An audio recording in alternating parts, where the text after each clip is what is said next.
I graduated.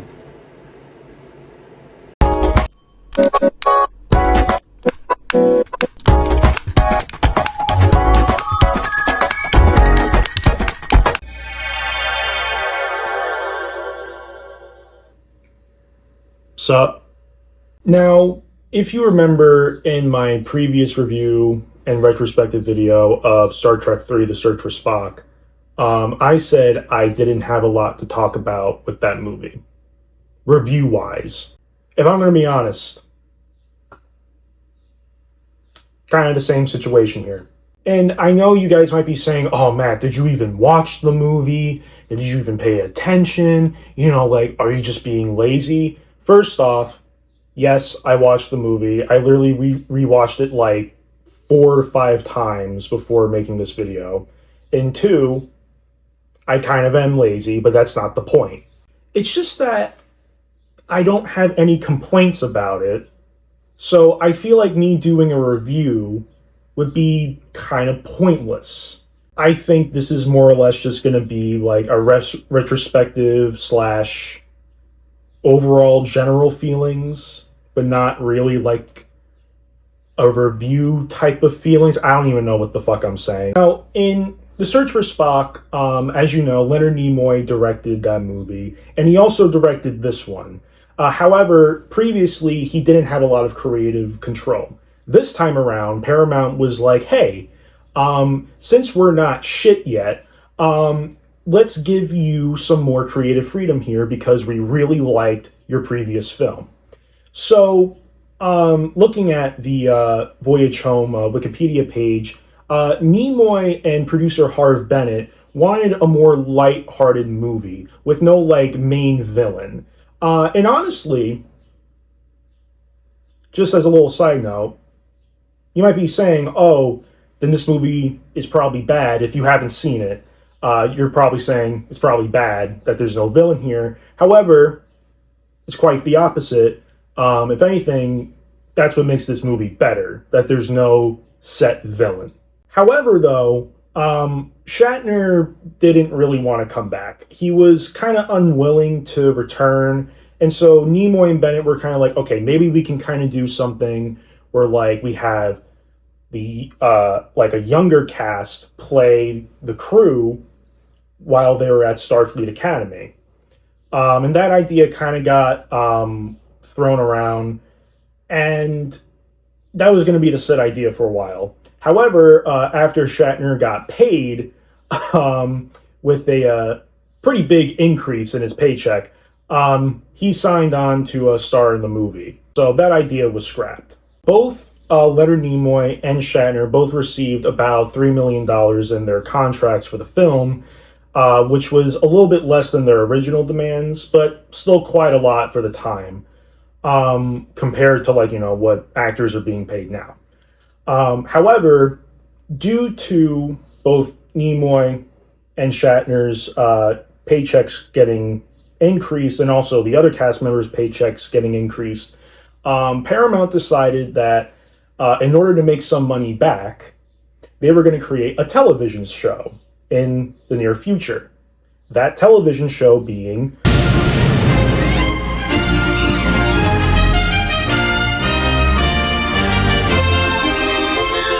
That's right. Without this movie, there would be no Star Trek Next Generation. No one would know who the fuck Patrick Stewart is. Unless you saw Dune. Well, now that Shatner is back in the main cast, What the fuck? Now that Shatner is back in the cast, Nimoy and Bennett decided to scrap the Starfleet Academy story and restart something else. The two decided to incorporate a time travel type story, which has been done in previous Star Trek The Original Series episodes. So it's definitely nothing outlandish. Now, this is something very interesting about the time travel story development from the Wikipedia page of the movie.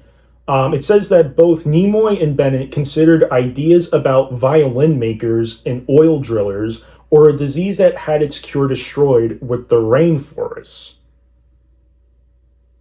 Pretty interesting. And Nimoy is quoted saying, but the depiction of thousands of sick and dying people seemed rather gruesome for our light-hearted film.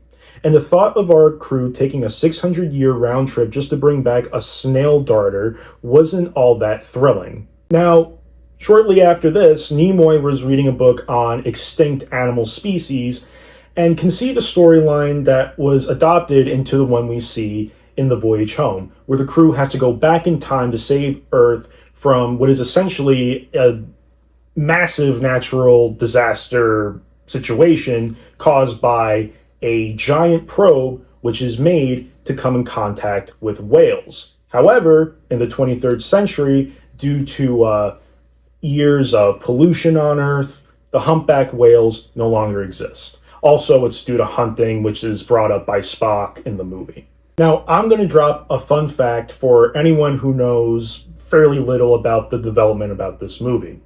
So, as you all know, Catherine Hicks, who you may know from Child's Play, plays the role as the marine biologist who takes care of the whales in San Francisco in the late 1980s, where the Enterprise crew goes back in time to.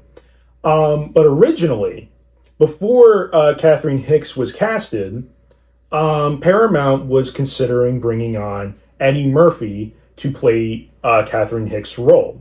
That's right. Eddie Murphy. Eddie fucking Murphy was probably going to be in a Star Trek film because he was a big fan of it. However, from what I'm reading here, if I can find it again, he didn't really like the part he was going to play. So instead, he chose to make his movie The Golden Child. Now, there's another interesting thing about this movie that I find so fucking cool. It's the writing.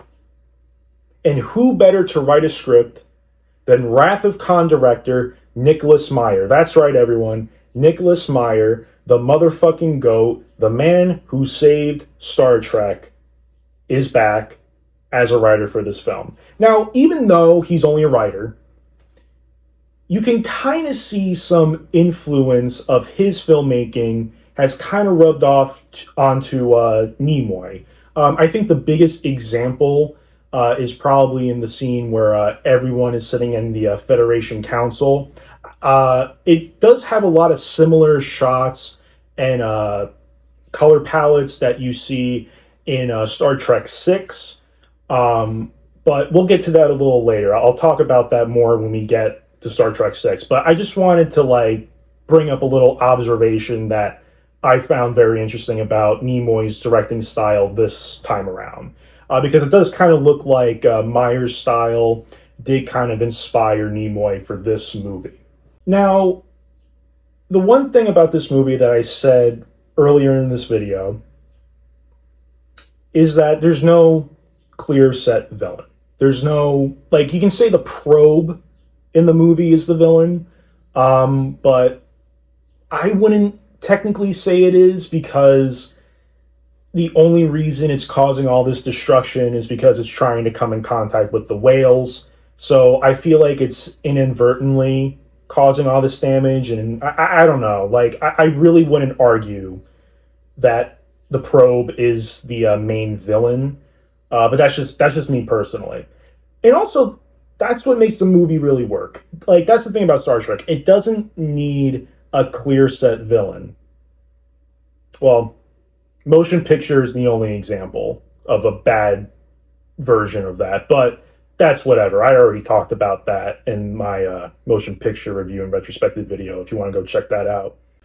But what makes this movie great is that it's like you're watching an original series episode. It has that, campy, lighthearted feel that you would sometimes get in certain original series episodes.